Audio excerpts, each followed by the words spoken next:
La aprendiz de bruja esperaba escuchar el rumor del mar, pero lo que oyó fue algo muy diferente.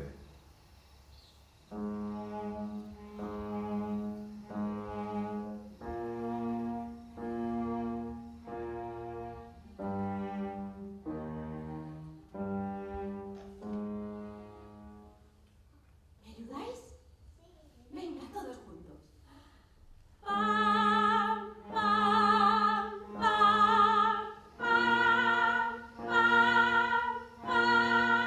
pam, pam, pam, pam.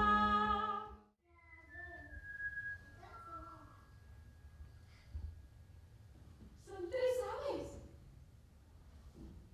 Un ruiseñor, una oca y una gallina.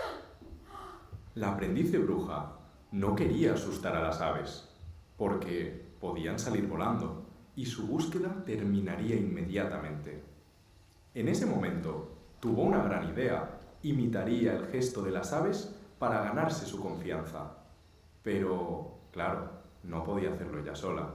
Necesitaba que todos la ayudásemos a bailar como cada una de las aves.